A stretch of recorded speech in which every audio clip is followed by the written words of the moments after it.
안녕하세요. 나합격 유기농업기능사 꽃쌤입니다. 이 강의는 파트 1 작물 재배에서 챕터 2 재배 환경입니다. 네, 챕터 2에서는 재배 환경에 대해서 배우게 되는데요. 여러 가지 기상 환경이 있겠지만 그 중에서 5가지를 꼽아서 이제 차근차근 배우게 되실 거예요.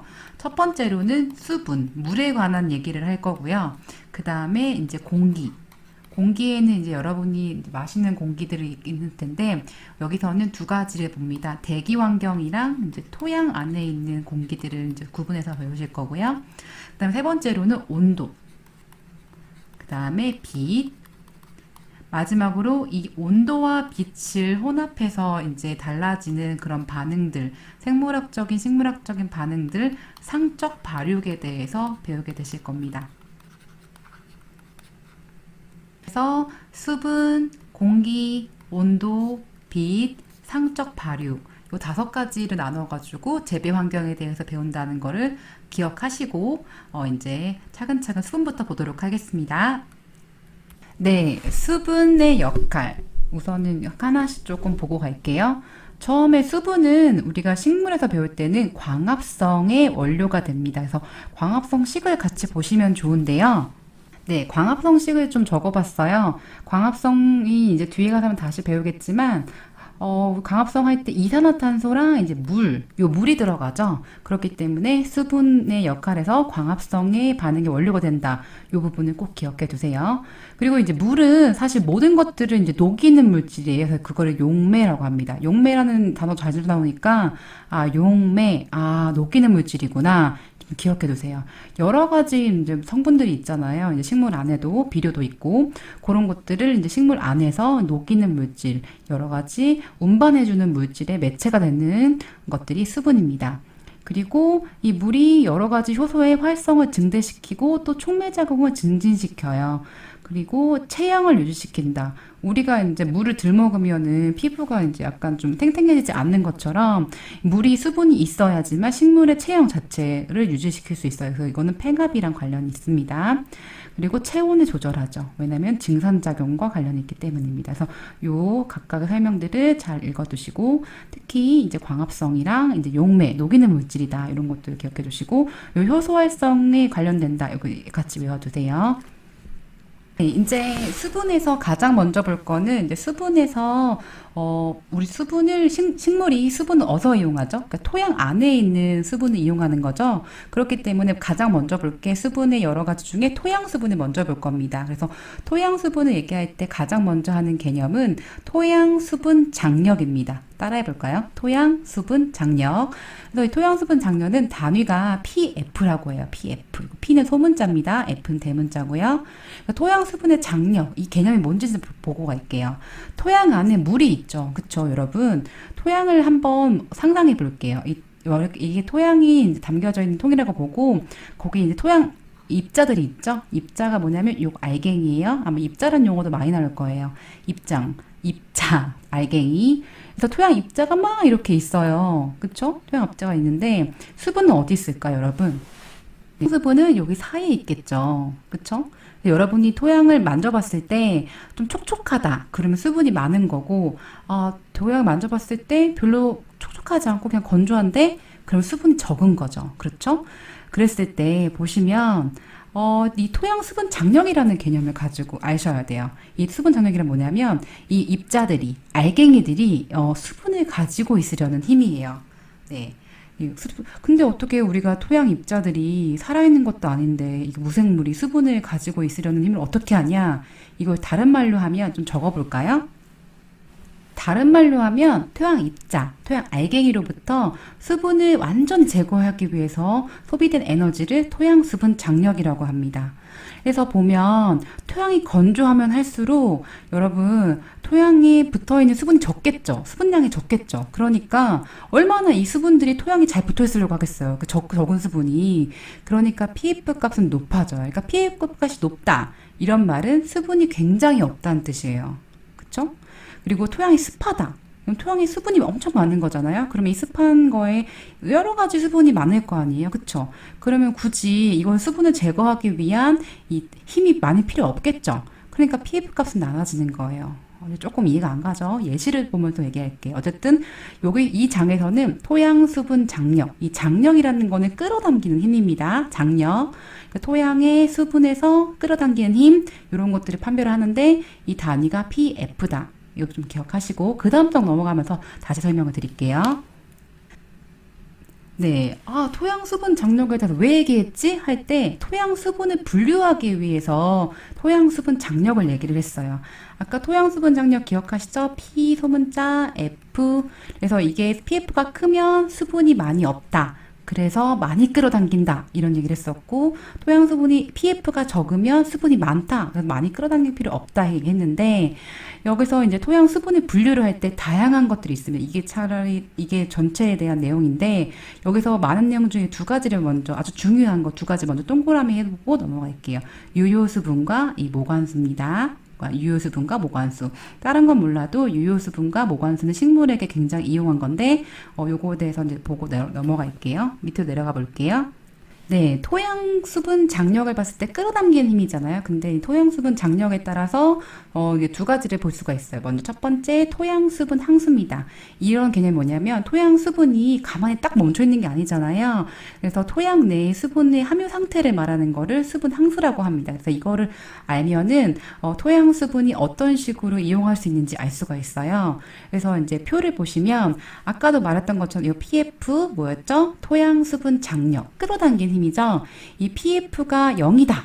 이러면은 이게 끌어당길 필요가 없죠. 왜냐면 물이 너무 많으니까. 그래서 여기 물 많음 이렇게 표시되어 있어요.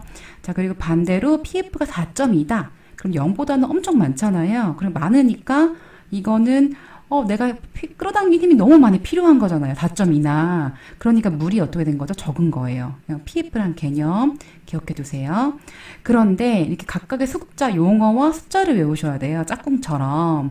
그래서 가장, 오늘은 다 외울 수 없겠죠. 그래서 오늘을 외우셔야 될 거는 유효수분입니다.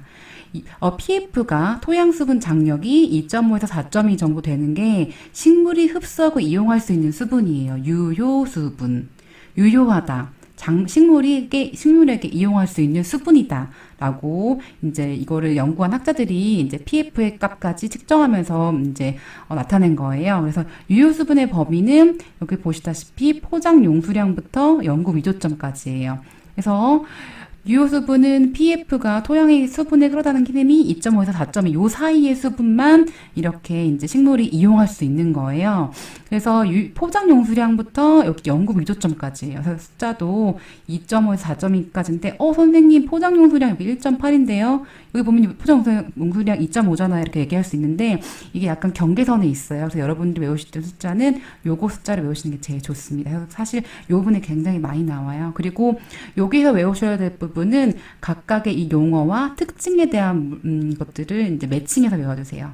이것도 설명을 드려볼게요. 물이 가장 많은 것부터 보고 갈게요. 포화 용수량, 같은 말로 최대 용수량입니다. PF 값은 물이 많으니까 끌어당기는 힘이 필요가 없겠죠. 토양 입장에서는. 그래서 PF 값은 0입니다. 모관수가 최대로 포함된 상태, 토양 내 모든 공극이 물로 포화된 상태를 포화 용수량이라고 합니다. 요 공극이라는 거 체크하고 갈게요. 공극, 여기 나와 있죠? 공극이라는 거는 물과 공기가 있는 공간을 얘기합니다. 그래서 토양에 알갱이가 있고 그 빈 공간들이 다 이제 물과 공기가 있는데 여기 공극은 이제 물이 너무 많잖아요. 그래서 물로 가득 찬 상태를 얘기합니다. 자, 두 번째 포장 용수량. 요 포화, 포장, 요 한 글자 틀려요. 포장 용수량은 중력에 의해서 물이 빠진 후 토양이 유지하는 가장 물에 많은 양을 얘기합니다. 그래서 PF 값은 1.8 정도 되고요. 포장 용수량의 같은 말은 최소 용수량입니다.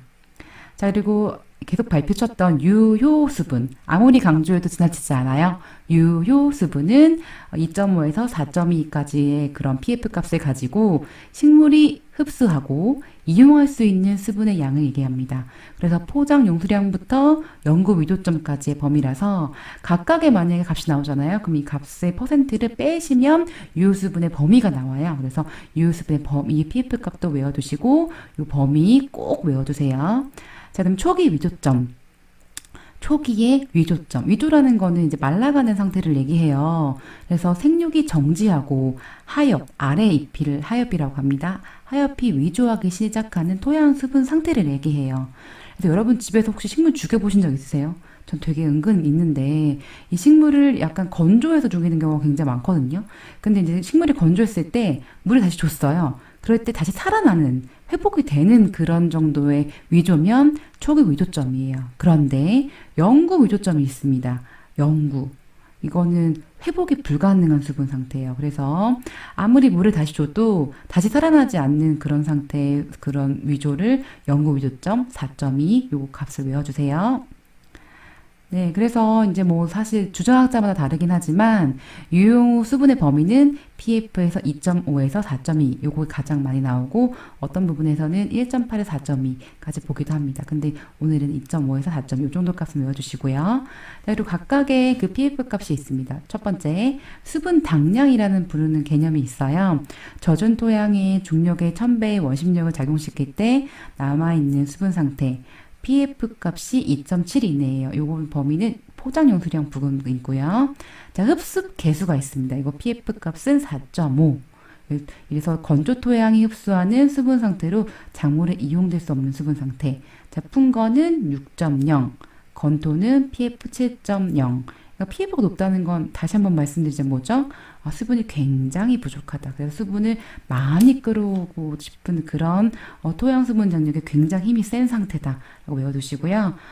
핵심 키를 좀 정리해봐서 유효 수분, 영구 위조점, 흡습 개수, 풍건, 건토 상태. 이거 전체적으로 요거 핵심 키에 나와 있는 PF 값은 꼭 외워두세요. 이제 또 말씀을 드릴 텐데, 이거는 토양의 이제 흡착력에 따라서, 흡착력 동그라미 쳐볼까요? 토양에 물이 어떻게 흡착되는지에 따라서, 이제 분류를 합니다. 어떻게 보면은 이제 물리적인 상태라고 볼 수 있습니다. 그러니까 토양이, 어떻게 수분을 이렇게 갖고 있는지 약간 수분 항수는 이제 어떤 상태 이제 상태를 얘기하는데 이거는 토양 수분이 어떻게 물리적으로 토양 안에 부착되어 있는지 그걸 하는데 다른 개념이에요. 근데 여기서 가장 중요한 거는 또 모관수죠. 모관수 2.5에서 4.5. 아까 토양 수분 항수에서 유효 수분은 어떤 범위였죠? 2.5에서 4.2였죠. 그러니까 약간 비슷한 범위에 있습니다. 그래서 유효 수분과 모관수 같이 숫자는 요거 정도 외우시는 게 좋아요. 이것도 마찬가지로 PF가 적다. 그러면 물이 많은 상태죠. 그리고 PF가 크다. 그럼 물이 굉장히 적은 상태입니다. 네. 좀 다시 이제 또 보고 갈게요. 자, 먼저 지하수 볼게요. 여러분, 지하수 그냥 생각해 보세요. 지하수를 끌어다 쓴다, 뭐 이런 얘기 들어보셨잖아요. 그러니까 지하수는 물이, 가장 많은 물의 상태를 얘기합니다. 그리고, 중력수, 중력에 의해서 이제 비모강 공극으로 내려가는 물, 작물에 이용 가능하다. 모관수의 근원이다. 그래서 중력수, 같은 말로 유리수입니다. 범위가 이렇게 되고요. 그리고 이거는 다른 말로 하면 자유수라고 합니다. 자유수. 예, 용어가 3개나 있죠. 중력수, 유리수, 자유수. 그래서 지하수보단 적지만 중력에 의해서 보관되는 그런 물의 그런 양을 얘기하고요. 그다음에 모관수. 모관수는 같은 말로 모세의 관수예요. 그래서 이거는 중력에서 내려가지 않고 중력에 의해 내려가지 않고 유지되는 수분이고 모관 현상에 의해서 지하수가 상승해서 공급된다. 결론적으로 말하면 이 모관수가 식물이 이용이 가능한 거잖아요. 식물 이용. 자, 그 다음에 흡습수. 이거는 토양 입자 표면에 흡착된 수분. 여기 아까 흡습계수 기억하시죠? pF 4.5. 흡습수는 식물이 거의 이용을 못하고 결합수 마찬가지예요. 결합수도 토양 그 광물, 이 토양 알갱이에 결합되어서 분리시키기가 힘든 거죠. 물이 너무 적으니까요. 그쵸? 여러분들이 지하수는 물이 많고 결합수는 토양 광물 물리적인 흡착이 딱 돼가지고 떼어낼 수 없을 정도 물이 적다 이렇게 기억하시고 여기서 외워야 될 것도 마찬가지로 똑같이 모관수입니다. 힘들어. 이게 용어 처음 들어보는 건데 진짜 뭐가 뭔지 모르겠다 하시는 분은 여기 이제 범위를 보면 됩니다. 유효수분, 모관수, 네, 이런 범위를 보시면 되고 요거가 제일 중요해요. 사실 키포인트예요. 그러니까 지금 우리가 어떤 파트 배우는 거죠? 재배 환경이죠. 재배 환경에서 수분을 배우는데 그 수분 중에서도 토양 수분을 배우고 있죠. 그러니까 식물이 토양 안에 있는 수분을 이용한 것 중에 어떤 걸 이용하지 했을 때 여러분이 기억할 거는 유효 수분과 이제 모관수가 있다라는 거 아시고, 나머지 거는 PF 값을 PF로 좀 써줄까요? PF 값을 조금 외워두시면 좋아요. 용어들 헷갈리지 마시고 여기서 가장 기억해야 될 거는 유효 수분과 모관수죠. 네, 수분에 대해서 종류를 배웠다면 이제 수분이 식물 안으로 이동합니다. 수분이 식물 안으로 이동할 때 가장 먼저 만나는 부위는 뿌리죠. 자, 그 다음에 물관, 마지막으로 잎. 잎에서 이제 빠져나가면 증산작용이 일어납니다. 식물 대부분이 물이 증산작용을 통해서 이제 잎을 통해서 밖으로 나가는데요. 이 이동하는 과정들을 설명할 때 나오는 개념이 수분 포텐셜입니다. 따라해볼까요? 수분 포텐셜. 자, 이 수분 포텐셜이라는 거는 수분 이동을 할 때 에너지 상태를 얘기해요. 그 수분이 딱 고정되어 있는 게 아니기 때문에 어떻게 이동할까라는 거를 이제 측정한 결과값인데, 자, 먼저 기준값을 조금 보고 갈게요. 좀 써볼까요? 순수한 물은 수분 포텐셜이 0이라고 봅니다. 그쵸? 그리고 두 번째, 수분 포텐셜이 이동하는 방향은 높은 데서 낮은 데입니다. 요거는 외워두셔야 돼요. 수분 포텐셜은 높은 데서 낮은 데로 이동하고 순수한 물은 0이다.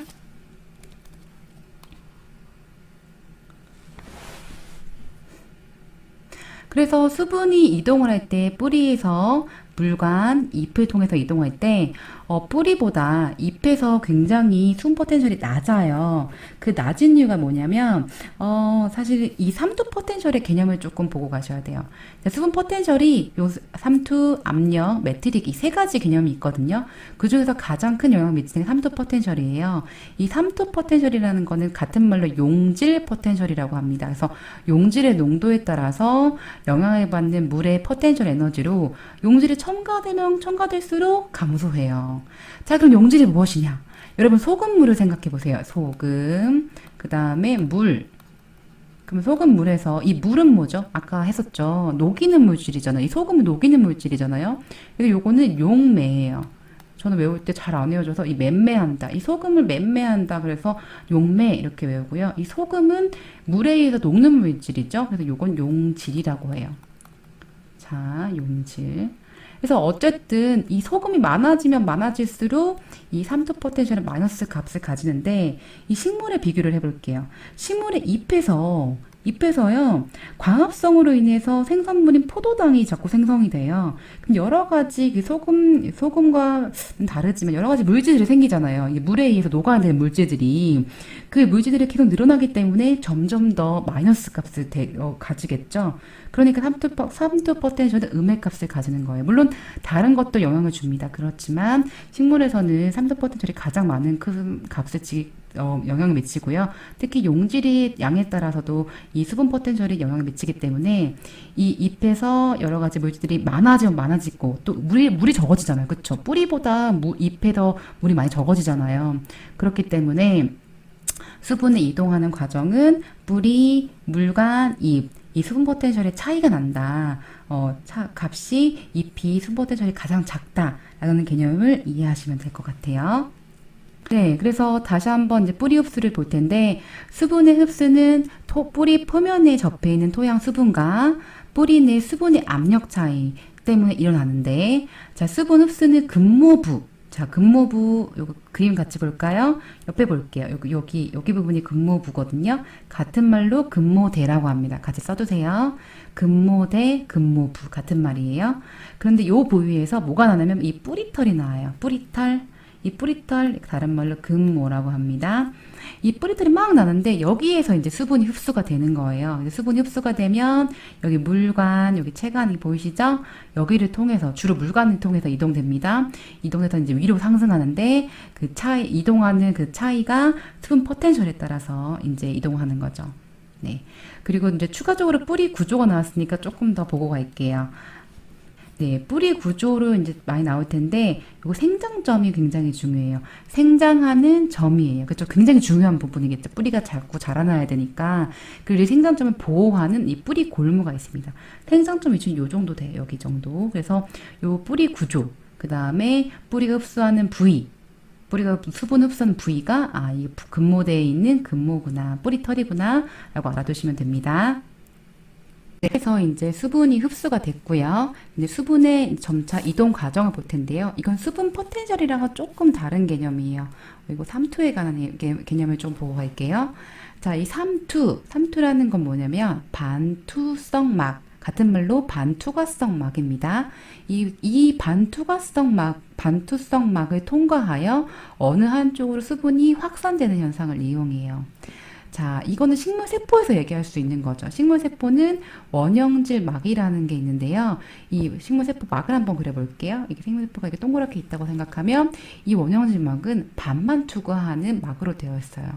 자, 그래서 이 반투과성 막은 이 용질이 잘 이동이 안 돼요. 용질이 잘 이동이 안 되고 물이 잘 이동이 되는데, 그래서 이 삼투라는 거는 농도가 낮은 쪽에서 높은 쪽까지 물이 이동하는 거예요. 그래서 식물세포가 이렇게 있죠. 식물세포가 있으면 여기 안에 여러 가지 물질들이 있을 거 아니에요. 그쵸? 물질들이 있으니까 용질이 이제 많겠죠. 그리고 여기 상대적으로 여기는 용질이 없을 거고.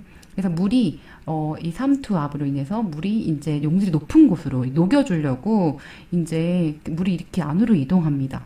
그러면 이 반투과성 막을 통해서 이 농도의 차가 있는데 여기로 인해서 물이 들어가는 현상을 이제 삼투압이라고 합니다. 이 들어간 압력. 여기가 훨씬 여러 가지 물질들이 많기 때문에 여기를 녹이기 위해서 이제 물이 이동하는데 이게 이제 삼투압이에요. 삼투압 써볼까요? 삼투압. 세포 안으로 들어가는 압력 삼투압. 자, 그래서 이 삼투에 의해서 세포의 수분이 늘어났어요. 그쵸? 물이 막 들어갔어. 그 세포의 수분이 늘어났을 때 세포의 크기를 증대시키는 압력. 이거 좀 쳐볼까요? 삼투에 의해서 세포의 수분이 늘어나면 세포의 크기를 증대시키는 압력. 자, 세포에 물이 들어갔죠? 물이 막 들어갔어요. 물이 삼투에 의해서 물이 막 들어가서 세포의 크게 막 늘어났어. 세포를 크게 하고 싶어. 더 크게. 밖으로 막 크게 하고 싶어요. 이게 무슨 압이다? 팽압이다. 팽팽해지는 압력, 팽압이에요. 너무 늘어나. 세포가 막 커져요. 빵빵해져요. 그래서 이거는 식물체의 체질 유지를 가능하게 하는 힘이에요. 그쵸? 네, 그 다음에 잎 너무 많이 커지면 좋지 않겠죠. 세포가 찢어질 수도 있잖아요. 그래서 이걸 통해서 세포막이 늘어나면 세포막의 탄력으로 인해서 다시 수축하려는 압력이 있어요. 반대로 팽압과 반대지만 세포가 이제 탄력해서 자기 자신으로 수축하려는 압력, 이게 막압입니다. 막에 의한 압력, 막압, 삼투압, 팽압, 망압 이렇게 있습니다. 여기 좀 정리 보면은 막압이 벽압이라는 벽압, 벽압. 네, 그래서 정리를 해보시면 이 삼투압에 의해서 팽팽해지고 그래서 이제 마지막 팽팽해졌는데 그걸 적당하게 잡아줘야 되니까 이 세포막의 탄력성에 의해서 다시 이제 수축하는 압력, 막압이 있는데 이 팽압과 막압은 같은 값이에요. 그쵸? 팽팽해지고 막압이 있고 이런 거는 자기가 세포 자체에서 조절하는 값이죠. 그러니까 두 개는 값이 같습니다. 그렇기 때문에 실제 수분의 흡수는 삼투압이 막 이제 세포 안으로 계속 물이 들어오려고 하잖아요. 그리고 막압 같은 경우에는 세포를 밖에 나가려고 하고, 그래서 삼투압이 높을 때 훨씬 더 수분 흡수가 많이 되고요. 요거 같은 경우에는 이제 기출문제 나온 문제예요. 세포의 삼투압에서 막압 빼고, 그리고 토양 수분도 영향을 미치잖아요. 그래서 요거 개념도 알아두시고요. 아까 막압이랑 같은 게 뭐라고 그랬죠? 팽압이죠? 요거 팽압으로 또 같이 써주시면 돼요. 삼투압 빼기 팽압, 삼투압 빼기 막압. 둘 다 이 팽압과 막압이 값이 같기 때문에 둘 다 맞습니다. 이것도 마찬가지. 막압, 압. 그다음에 팽압. 둘 다 맞아요. 자, 네, 이제 세포 내에서의 물의 이동을 볼게요. 두 가지가 있거든요. 심플라스트, 아포플라스트. 이 그림을 보면 설명해 드릴게요. 이게 식물 뿌리인데요. 심플라스트는요, 세포질, 원형질 연락사를 통해 물이 이동하는 현상인데, 세포질이라는 게 각각의 세포예요. 세포 자체를 막 통과하는 거예요. 원형질 연락사라는 기관이 있습니다. 그 기관을 통해서 물이 막 세포를 막 통과해요. 그 두 번째 아포플라스트라는 건요, 세포의 빈 공간 있죠? 세포벽과 세포 사이의 공간을 막 물이 이동하는 현상이에요. 그래서 두 가지 분류해서 외워두세요. 심플라스트는 세포를 통과하고, 그 다음에 아포플라스트는 세포 요 사이사이를 통과한다는 점. 마지막으로 수분 배출입니다.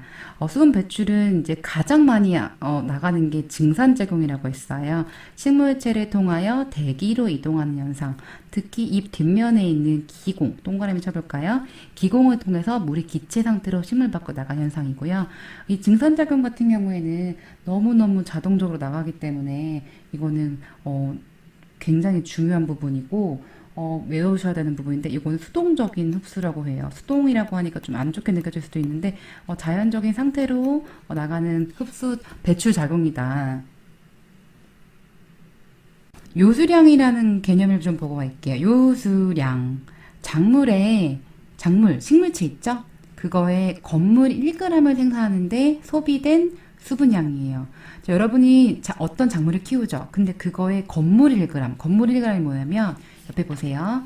이 건물이라는 게 뭐냐면 건조한 물질을 얘기해요. 그래서 드라이 매터라고 쓰는데 어떤 작물을 그 식물체를 건조시켜 보세요. 그럼 그 1g 나올 거 아니에요. 그렇죠? 그거에 생산하는데 이제 수분량이 얼마큼 필요하냐는 게 요수량입니다. 증산계수라는 거는 작물의 건물 1g, 이 건조한 물질 1g을 생산하는데 소비된 증산량이에요. 요거 한 단어씩만 틀리죠. 그런데 수분 소비량은 거의 증산량이므로 요수량이랑 증산계수는 거의 같은 뜻으로 쓰여요. 그래서 이 요수량에 대해서 아실 때 사실은 전체적인 수분의 요구도는 알 수 있지만 이게 정말로 수분이 몇 그램 필요한지 정확한 양은 알 수 없어요. 그래서 대충적으로 작물마다 요수량이 나와 있는데 그걸 보시면서 얘는 수분이 많이 필요하구나, 이건 수분이 적게 필요하구나, 요거 정도는 아실 수 있는 거죠. 네, 그래서 작물에 따른 요수량을 조금 보고 갈게요. 대표적으로 기출문제 많이 나왔던 작물만 조금 보고 가겠습니다. 자, 흰 명화주라는 게 있어요. 지팡이 만들 때 쓰는 제가 제일 싫어하는 잡초 중에 하나인데, 이 명화주과에 속하는 작물인데, 1g 만드는데 948g의 물이 필요해요. 호박은 박과죠. 박과. 그리고 알파파, 클로버는 콩과. 그리고 오이도 박과죠. 그쵸? 여기까지 정도가 이제 요수량이 굉장히 큰 작물들이에요. 그리고 감자, 밀, 보리, 옥수수, 수수. 자, 감자 우리 구황작물이었잖아요. 기억하시죠? 그 구황작물이고 가지가작물이고 이제 내산성 작물이었는데, 이 감자, 밀, 보리, 옥수수, 수수, 이거 이제 다 식량작물이잖아요. 그쵸? 이런 식량작물 중에 이런 정도는 요수량이 좀 적은 거예요. 그래서 물이 별로 안 필요한 거죠. 상대적으로. 그래서 요수량이 크다 그러면 물을 많이 필요로 하고, 요수량이 적다 그러면 내건성이 큰 거예요. 내건성이라는 거는 건조의 내성이 강하다라는 뜻인 거예요. 그래서 요수량이 적은 작물은 물이 별로 필요가 없어요. 네, 그래서 또 정리를 해보면 요수량이 많이 필요할 때는 언제냐? 좀 힘들 때예요. 첫 번째, 생육 초기 때. 작물이 어린이다. 그러면은 굉장히 물을 많이 필요로 하기도 하고, 광이 부족하거나 많은 바람이 있거나 건조하거나 저온일 때, 이게 척박한 환경일 때 요수량이 많이 필요로 해요. 네, 환경적으로. 네, 그리고 증산육률이라는 거는 요수량이랑 증산계수량은 반대적인 얘기인데, 작물이 수분을 증산하여서 축적된 건물량을 얘기를 합니다. 그래서 이 핵심 키 보시면서 좀 정리를 해두세요. 네, 그래서 문제 한번 풀고 갈까요? 작물의 요수량이 가장 큰 것은, 그래서 이 옥수수, 보리, 이 기장 이런 거 식용작물 중에 많이 보셨던 건데, 클로버, 콩가 작물이죠? 그래서 이게 가장 요수량이 큽니다. 상대적으로. 요수량은 다시 정리를 해보면 작물체의 건물 1g을 생산하는데, 축적은 아니죠. 생산하는데 필요된 수분의 모래 양입니다. 그래서 요수량이 큰 시기는 초기다. 생육 초기다. 요수량이 큰 작물은 여기 다시 한번 얘기해 드렸어요. 네, 다섯 번째로 이제 수분 중에 대기 중으로 빠져나가는 공기 중의 종류를 보고 갈게요. 자, 공기 중의 수분에는 습도가 있고 또 안개가 있고 이슬, 비, 우박, 눈이 있습니다. 이거 한번 읽어보시고, 가장 제일 좋은 거는 각 식물에게 적합한 환경을 맞춰주는 것이 가장 좋습니다. 네, 이제 관수, 관계, 물을 이제 직접 주는 방법에 대해서 보고 갈게요. 이 관수, 관계, 물을 주는 거, 이제 물주기죠? 물주기. 자, 물주기에서 효과를 좀 보고 할게요. 논에서는 당연히 이제 우리가 벼를 많이 키우잖아요. 수분을 공급하기도 하고, 물을 담가 놓으면 온도 조절이 되기도 하고, 자, 물을 통해서 순수한 물보다는 여러 가지 양분이 들어있잖아요. 비료 공급을 되기도 하고, 나쁜 물질이 있을 때 물을 타서 제거해 주기도 합니다. 그리고 논에 물을 담가 놓으면, 수분을 싫어하는 잡초들은 죽겠죠. 그래서 잡초가 억제되기도 하고 마찬가지로 수분을 싫어하는 그런 병충해도 경감되기도 합니다. 자, 밭에서의 물의 효과는 똑같이 수분이 공급이 되기도 하고 또 똑같이 온도 조절이 되기도 하고요. 추울 때도 동상에 반지가 있고 비료 성분이 보급되는 영향이 있습니다. 네, 그래서 물을 어떻게 줄 것인가라고 이제 볼 텐데, 물을 주는 방법이 다양하게 있어요. 첫 번째, 지표면에 주는 관계, 지표 관계. 두 번째, 살수 관계. 이게 스프링클러라고 보시면 돼요. 막 뿌려주는 거예요. 그리고 세 번째는 미세 관계. 이게 되게 중요한데, 점적식 관계라고 있거든요. 물을 가장 옆에다 써볼까요? 절약할 수 있다. 절약이 제일 가능한 게 미세 관계입니다. 특히 점적식. 자, 마지막으로 지하 관계인데요. 지하에다가 이제 물 주는 파이프 같은 걸 설치하거나 물을 직접적으로 땅에 주거나 할 때 쓰는 방법이에요. 자, 지표 관계에는요, 이제 네 가지가 이제 있습니다. 전면 관계는 지표면 전체에 뿌리는 거예요. 밭 전체에. 그러니까 물이 굉장히 많이 쓰겠죠. 자, 인류 관계라는 건 등고선에 따라서 수로를 내서 물을 흐르게 하는 거고, 보더 관계라는 거는 포장된 완경사면에 따라 물이 수평구획으로 흐르게 하는 거고, 고랑 관계는 두둑과 두둑 사이 고랑, 사람이 지나가는 데 있잖아요. 그쵸? 푹 파진데 그런 데 물을 흘려보내는 거고요. 살수 관계는 아까 스프링클러라고 말씀드렸어요. 그래서 스프링클러를 고정할 것인지 이동할 것인지 요거 두 개 나눠져서 구분을 하고요. 아까도 말씀드렸다시피 점적식 관계는 미세한 구멍이 있는 호스에서 소량의 물 절약하겠죠? 한 방울씩 한 방울씩 스며들게 한다는 거, 점적 관계 이렇게 보시면 됩니다. 자, 개거법이라는 거는 토양의 모관 상승을 통해 근권을 공급하는 방법. 암거법은 지하에 각종 관을 배치하여 물을 스게 하는 방법. 아미법은 뿌리 깊숙하게 물을 기계적으로 직접 주입하는 방법 이렇게 있습니다. 그래서 여기서 가장 많이 나오는 거는 사실은 점적식 관계라고 볼 수가 있어요. 가장 절약하는 거니까요. 자, 물 주기로 했으면 반대로 물 빼기를 해볼게요. 물 빼기는 어떻게 할 것이냐면은 객토로 해요. 아예 흙을 바꿔버리는 거예요. 그쵸? 흙을 바꿔서 이제 아예 새로운 물이 적은 흙으로 바꿔주거나 아니면은 지반을 높여서 땅의 높이를 높여서 자연적인 배수 방법을 만들어주는 것들이 있습니다. 두 번째로는 기계적으로 이용해서 물을 직접적으로 빼주는 것들이 있고요. 세 번째로는 명거 배수, 고랑을 만들어서 경사지게 만들어요. 경사지게 만들어서 물이 그 중력에 의해서 흘려보내는 방법이고요. 암거 배수는 이 암거라는 거는 이제 파이프 생각하시면 좋을 것 같아요. 지하에 파이프를 만들어서 물이 자동적으로 빠지게 하는 방법. 여기 암거 배수 보시면은 여기 유공관 같은 거 있죠? 관을 설치해요. 그래서 물이 이제 자동적으로 그 파이프를 통해서 빠져나가게 하는 방법입니다. 네, 기출문제 한번 보고 갈까요? 지하에 토관, 목관, 코크리트관 여러 관이 있죠? 여러 관을 설치하여 배치할 통수하고 물이 통하게 하고 강국으로부터 스며 오르게 하는 방법은 답은 이제 암거법입니다. 관을 배치하는 게 이제 암거법이에요.